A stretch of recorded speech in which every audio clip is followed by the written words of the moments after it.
हनुमान, मेरा लाल, आज इतने दिनों पश्चात इसे ऐसे सोते हुए देख रही हूं। अब तो लोरी सुनाने के लिए भी नहीं कहता। हे ईश्वर, इसकी निद्रा में कोई बाधा ना आए।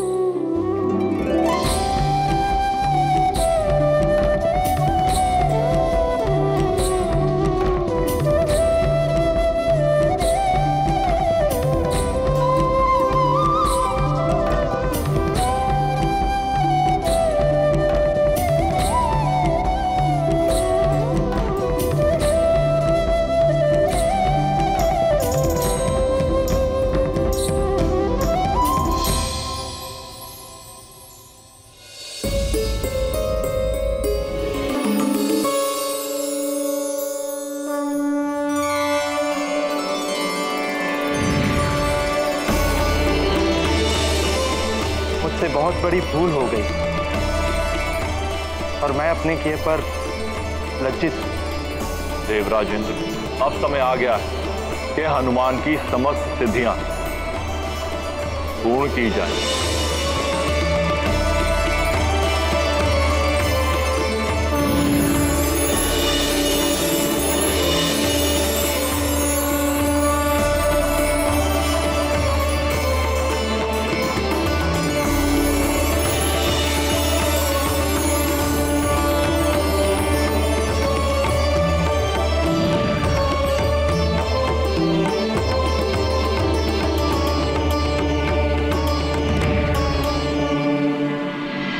हनुमान, हनुमान,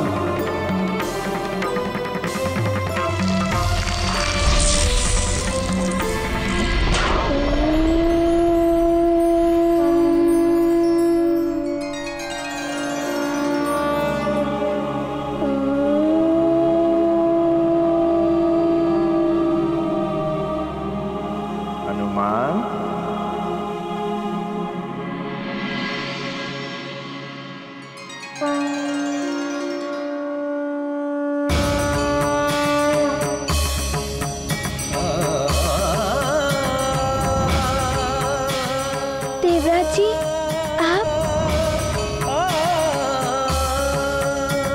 प्रणाम देवराज जी, आपने मुझे पुकारा?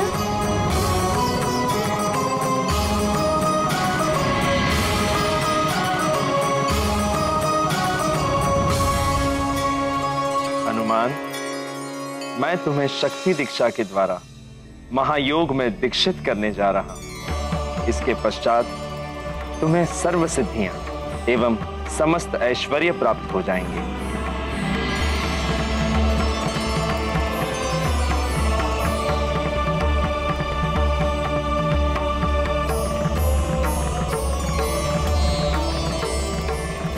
इस दीक्षा की सिद्धि प्राप्त करने से तुम्हारा प्रकृति के मूलभूत पंच तत्वों पर भी नियंत्रण हो गया है। अब तुम जब चाहो तब अपने देह को 5 तत्वों के स्थान पर मात्र एक तत्व का भी बना सकते हो।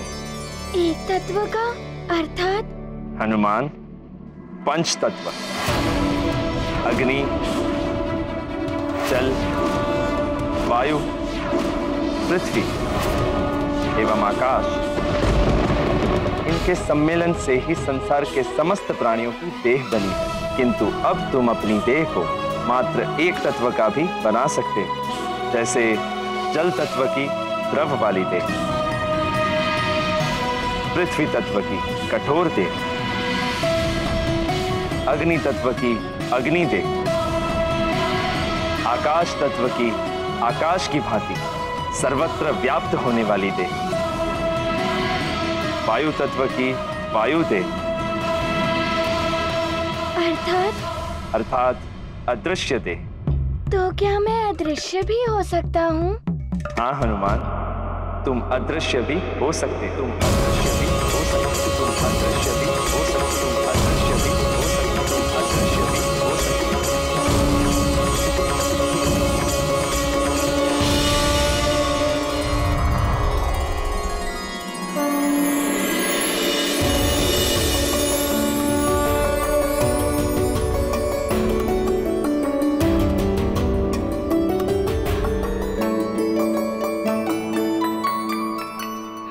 स्वप्न देख रहा था, परंतु ये सत्य में क्यों प्रतीत हो रहा है? हाँ हनुमान, तुम अदृश्य भी हो सकते, तुम अदृश्य भी हो सकते, तुम अदृश्य भी हो सकते, तुम अदृश्य भी हो सकते, तुम अदृश्य भी हो सकते।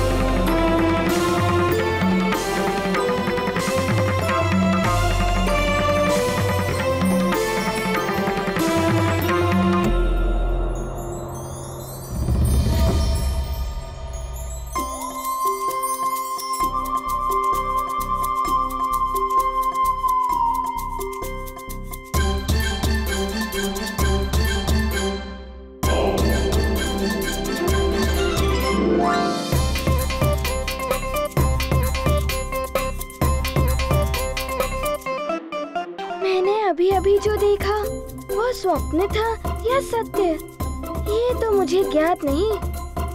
यदि ये सत्य हुआ तो मेरी इच्छा है कि मैं वायु तत्व की भांति अदृश्य हो पाऊं, अदृश्य हो पाऊं, अदृश्य हो पाऊं।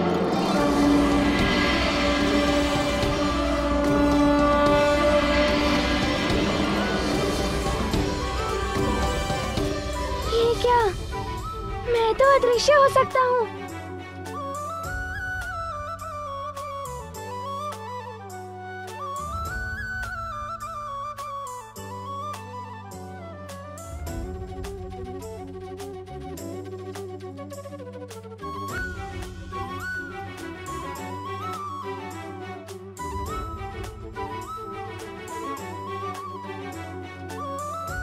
अरे वाह, मैं तो अदृश्य हो सकता हूँ। देवराज जी, मैं अदृश्य हो सकता हूँ। आपका बहुत बहुत धन्यवाद। हनुमान,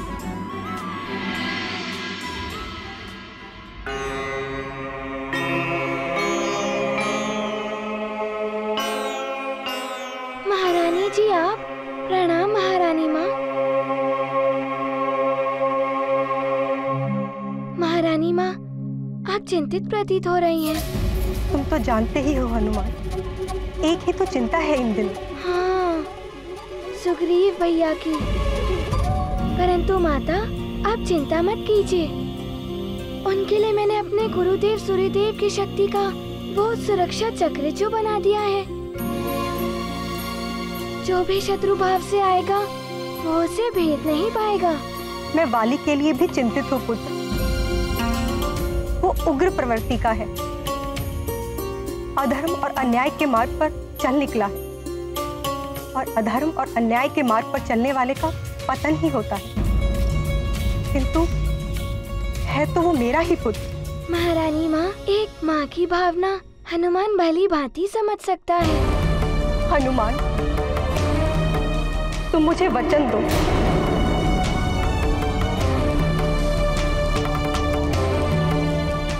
कि तुम हमेशा सुग्रीव की रक्षा तो करोगे, किंतु तुम्हारे और वाली के मध्य कभी युद्ध की स्थिति बनी तो तुम उसका वध नहीं करोगे।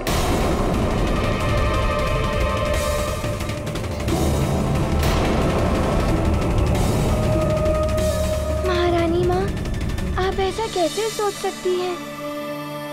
वाली भैया तो मेरे बड़े भाई समान हैं। मैं ऐसा नहीं कर सकता। महारानी माँ, फिर भी आपको वचन चाहिए तो ठीक है। महारानी माँ, मैं आपको वचन देता हूँ कि आपने जैसा कहा है वैसा ही होगा।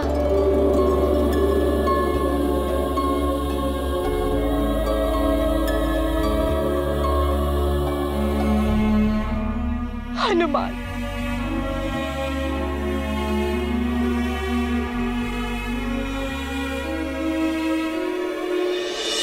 एक वचन हमें भी चाहिए मित्र। हाँ हाँ। प्रणाम महाराज जी। मित्रों, तुम सब यहाँ इतनी प्रातःकाल? हाँ, तुम्हारे दर्शन ही कहाँ होते हैं मित्र। इसलिए जैसे ही हमें ये ज्ञात हुआ कि तुम लौट आए हो तो हम सब ने निश्चय किया कि तुम्हें प्रातःकाल ही पकड़ा जाए।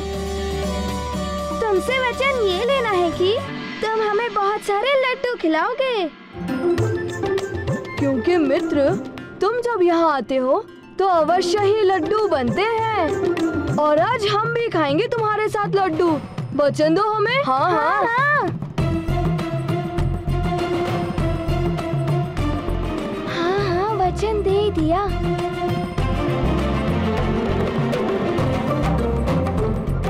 अब विलंब कैसा? शुभाश शीघ्रम। चलो मित्रों, चलो। महारानी माँ, हमें आज्ञा दे। प्रणाम महारानी जी। चलो मित्रों।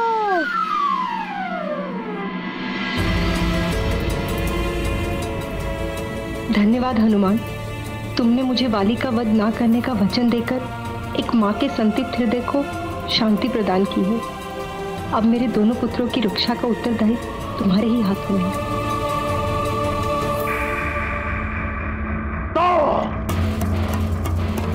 सुमेरु में जाकर छुप गया है वो वानर बालक का हितैषी सुग्रीव।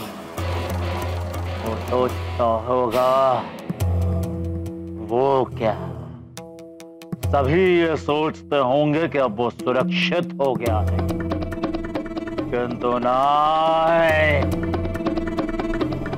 वो सुग्रीव के कारण वानर बालक को पुनः जीवन प्राप्त हुआ है। मायासुर पुत्र मायावी, शीघ्र जाओ सुमेरु, अपनी माया का प्रयोग करो, कुछ भी करो, और उस रात्रद्रोही सुग्रीव को मेरे चरणों में लाकर डाल दो। ऐसा ही होगा लंकेश। मैं सुत की माया में वो सुग्रीव सहजता से फंस जाएगा। शीघ्र ही वो आपके चरणों में होगा।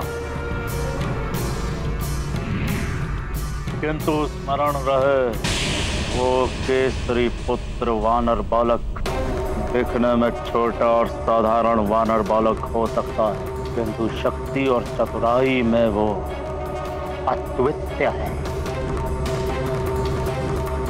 तुम्हारी उपस्थिति का ध्यान भी नहीं होना चाहिए उसे। ऐसा ही होगा लंकेश। कार्य पूर्ण होने के पूर्व उस वानर को हमारी उपस्थिति का ज्ञात भी नहीं होगा।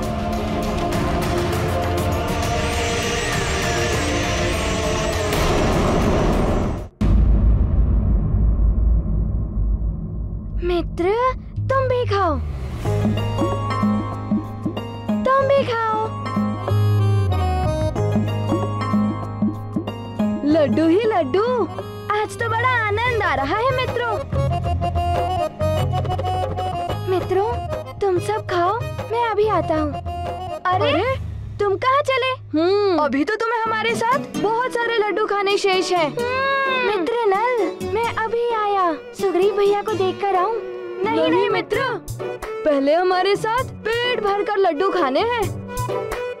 तब तक हम तुम्हें जाने नहीं देंगे। तुमने तो हमें वचन दिया था मित्र। और फिर तुम्हें हर समय सुग्रीव भैया के आसपास रहने की आवश्यकता ही क्या है? उनके लिए सुरक्षा चक्र तो तुमने बना ही दिया है।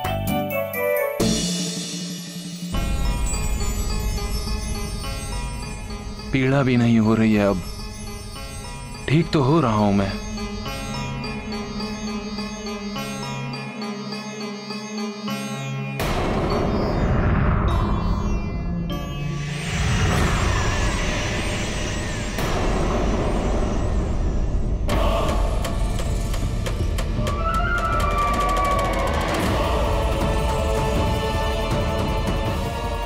तो यहाँ छुपा बैठा है सुग्रीव, किंतु मायावी की माया से बच नहीं पाओगे तुम।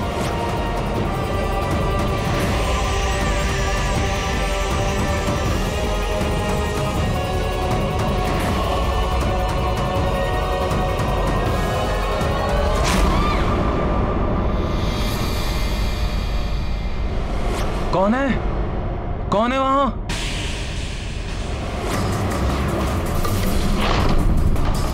ये दिव्य सुरक्षा चक्र तुम्हारी रक्षा कर रहा है, किंतु सुग्रीव, मायावी की माया कोई पार नहीं पाया।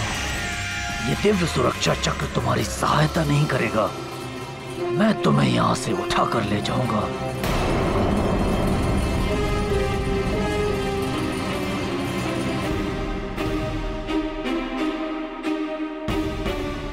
सुग्रीव भैया की सुरक्षा की व्यवस्था तो तुमने कर दी, अब हमारा समय है। हमारे उधर की शांति तो तुम्हारे साथ लड्डू खाने से ही होगी। और लड्डू मित्र। अच्छा ठीक है, जैसी तुम्हारी इच्छा।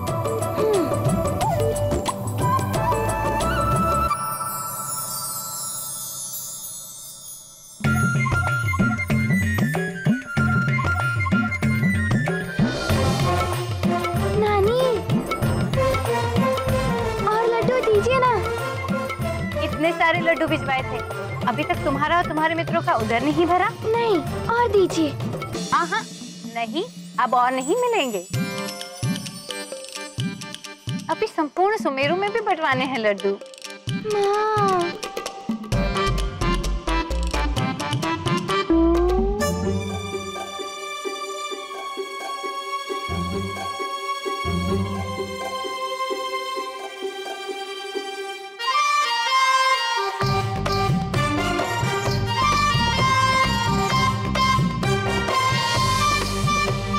तुम्हें अदृश्य होने की शक्ति प्राप्त हुई है ना, जो तुमने अभी कुछ समय पूर्व हमें बताया था।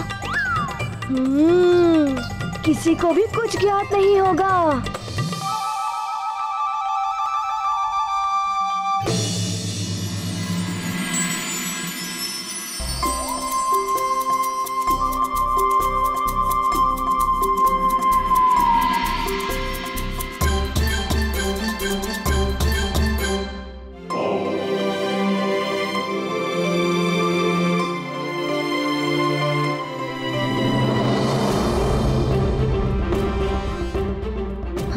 ये लड्डू कहाँ गए?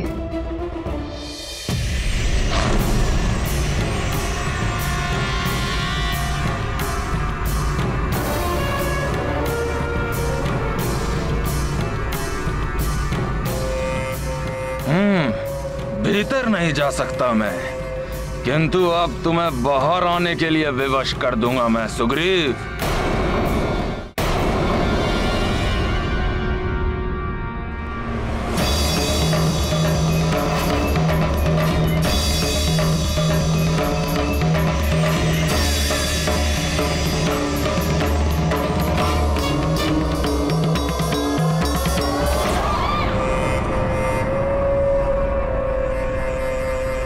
सुग्रीव,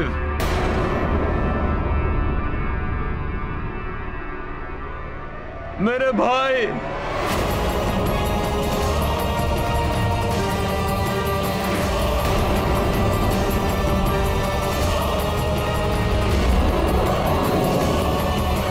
मेरे भाई, बहुत बड़ी भूल हो गई है मुझसे।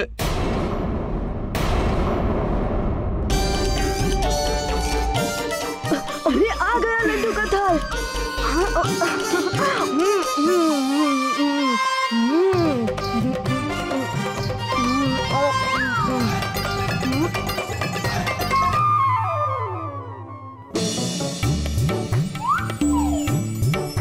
ये लड्डुओं की थाली कुछ कम क्यों लग रही है?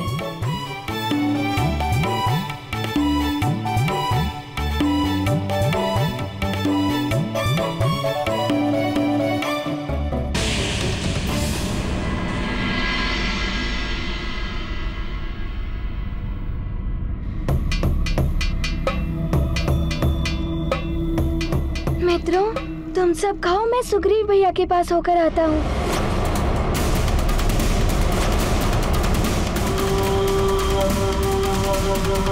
Oh,